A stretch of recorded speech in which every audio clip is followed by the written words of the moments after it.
Top Taiwan. I'm Ethan with news from here in Taiwan and around the world. Taiwan is denying media reports that President Lai Ching-te tried to call U.S. President-elect Donald Trump.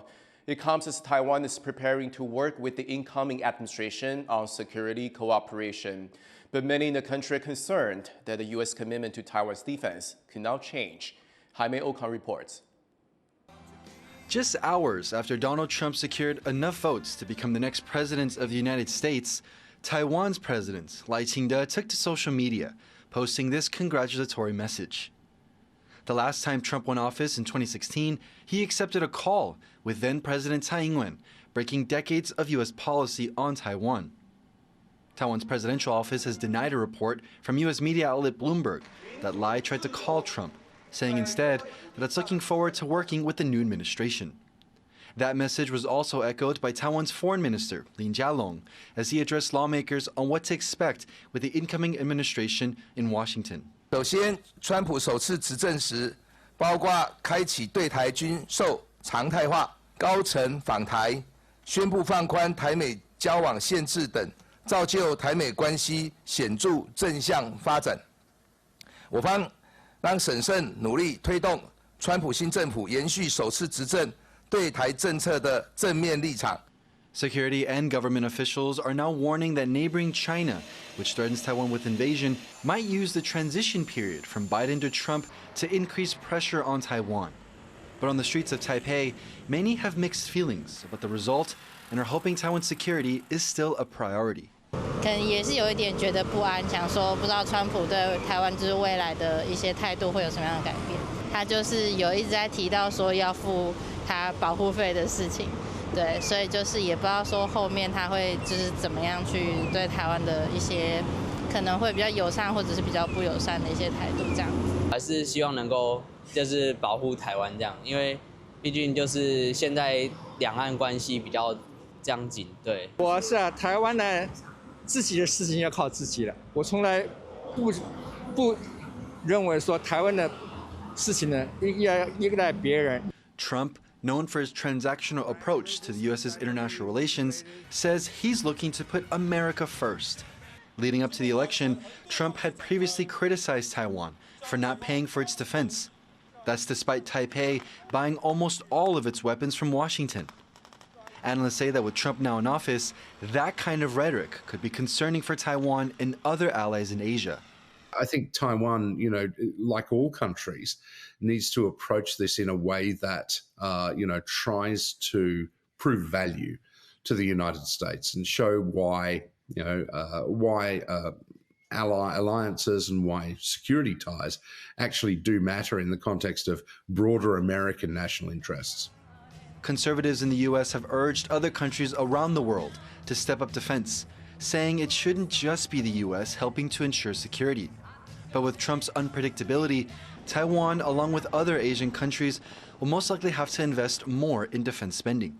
I think there's more comfort in Asia than Europe with the prospect of more broadly in terms of Trump 2.0. I think it is likely that states within Asia will continue to increase their defense budgets simply because, in the world of Trump, commitments are not necessarily ironclad. While the U.S. and Taiwan don't have official ties, it's still too early to tell if security cooperation between the two sides will change with a second Trump presidency. Patrick Chen, Cadence Quaranta, and Jaime Okan in Taipei for TaiwanPlus.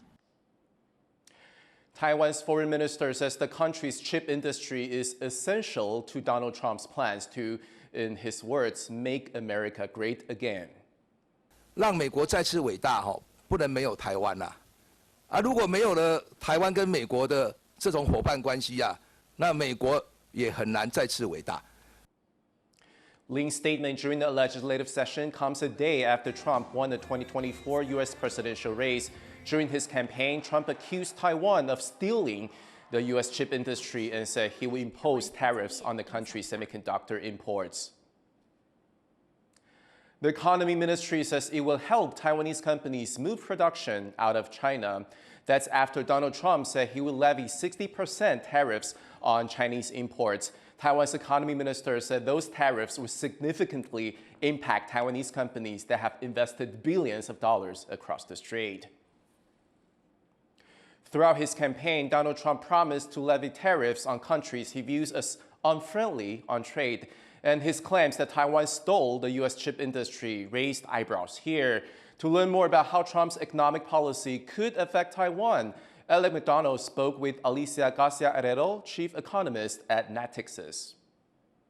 With Donald Trump looking to put high tariffs on China and other countries that he deems uncooperative in global trade, what kind of consequences could we be looking at in the entire global economy? What is going to happen? I think numbers will be high, and some industries will go, or some companies. I mean, it will have massive implications.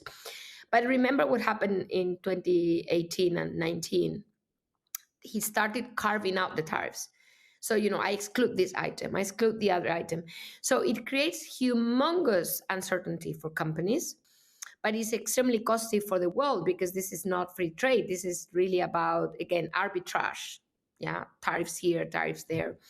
So a massive downward pressure on growth for the world, because we know trade is growth enhancing. So yeah, and the worst, frankly, might not even be China. The ones that will be affected the most are those who are not ready for this. Multiple times during his campaign, Donald Trump said falsely that Taiwan stole the United States chip industry, and he also said that the CHIPS Act was a bad deal, threatening to kill it entirely.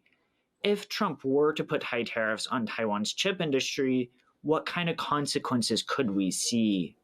The most immediate will be accelerating foreign direct investment, greenfield investment into the U.S. to produce in the U.S. But at the same time, we also don't know whether the Chips and Science Act will be maintained, whether there will be carrots. Maybe Trump is, for me, in his world, there are only sticks. There are no carrots. That's why I think he doesn't think highly of IRA or the CHIPS Act, because those are carrots.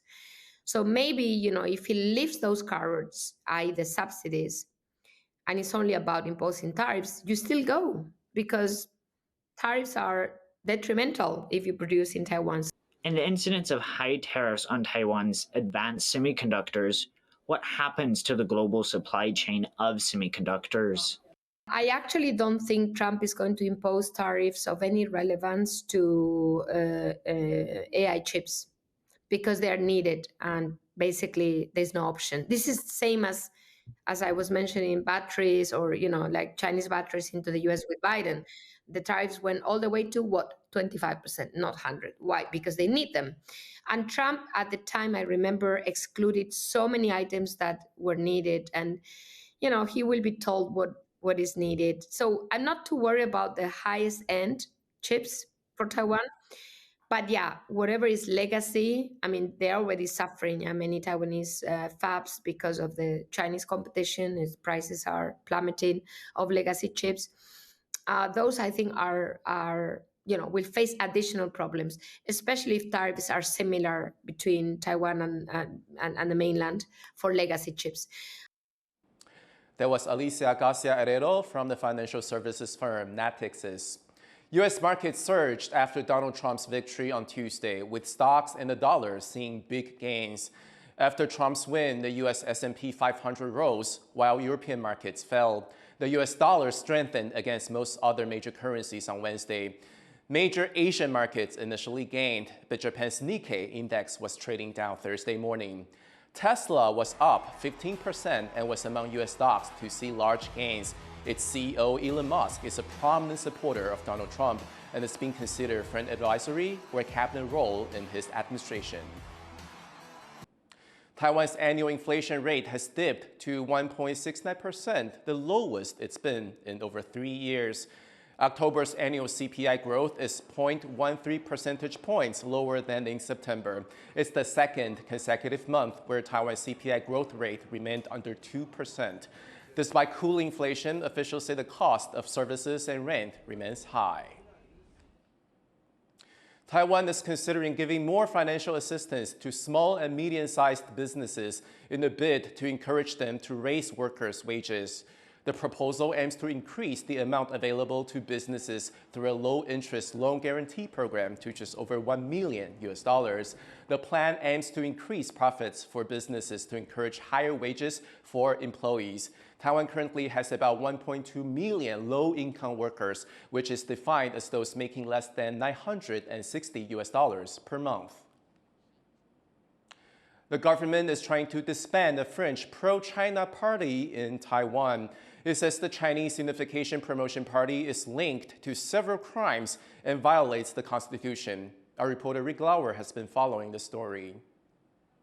Taiwan's Interior Ministry says that the Chinese Unification Promotion Party violated national security laws and election interference laws. It says that its members are involved in criminal activity ranging from robbery and gang violence to human trafficking and even murder. It says that the political party took more than $2 million from Beijing to push China's narrative that Taiwan is part of its sovereign territory and that it interfered in Taiwan's presidential elections earlier this year. Now it's asking the nation's top court to rule on whether it should be disbanded. The government here saying it's damaging the country's democracy.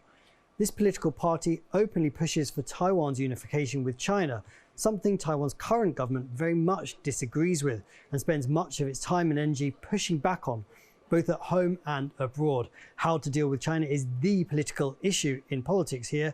That's what defines different political parties rather than traditional left-right values.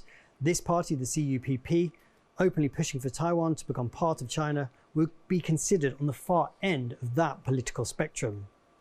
The CUPP and its supporters say that Taiwan is a free democracy and that they have the right to push whatever political opinion they have. But as Taiwan's government is pushing, they could be breaking the law, and they'll have to face those accusations in court. Andy Schreier and Rick Gov't in Taipei for TaiwanPlus. Taiwanese chip giant TSMC is on the hunt for top engineering talent, and now it's looking to train foreign students to its branches overseas. Tiffany Wong reports. Studying semiconductors, Japanese student Mashita Ayane has traveled over 2,000 kilometers from her hometown in Saitama Prefecture to enroll at the National Yunlin University of Science and Technology in southern Taiwan, a school she chose because of its links to semiconductor giant TSMC. The chipmaker is funding her studies, and she hopes that if she works hard enough, by the end of the program, she'll also have secured a job there. 簡単なんですけど、やっぱり中国語なので、習ったことないところは難しい。 The fully funded program is all part of the tech giant's efforts to train up its talent for its rapidly expanding business. TSMC just opened its first factory in Japan in February and is set to begin commercial production in the fourth quarter of this year. To meet its recruitment needs, TSMC signed a 5-year agreement with the university to train up dozens of Japanese students each year. 学校自己本身等于有点类似奖学金这样，鼓励他们过来念嘛。我们整个叫半导体学程，那这些半导体学程后续可能会，它也可能在半导体的其他产业啊，可能也在封装啊，可能也在那个测试啊，可能也在各种不同的那个半导体的产业。 TSMC is hoping to expand the program to 90 Japanese students next year. It's also announced plans to launch a similar program in Germany, where the company is building its first European fab, making sure their foreign subsidiaries have the key Taiwanese training that has made TSMC the world leader. Kama Shri and Tiffany Wong for TaiwanPlus. One of Taiwan's top table tennis players is now a co-owner of an American table tennis team. 23-year-old paddler Lin Yunru bought into the Princeton Revolution, which represents New Jersey as one of 8 teams in the U.S. Major League Table Tennis organization. The league was founded in 2023, and its latest season kicked off in September. Thank you for watching What's Up Taiwan. Finally, check out this pair of ruby slippers worn by Judy Garland in The Wizard of Oz, now up for auction. I'm Ethan Liu. Take care, and I'll see you next time.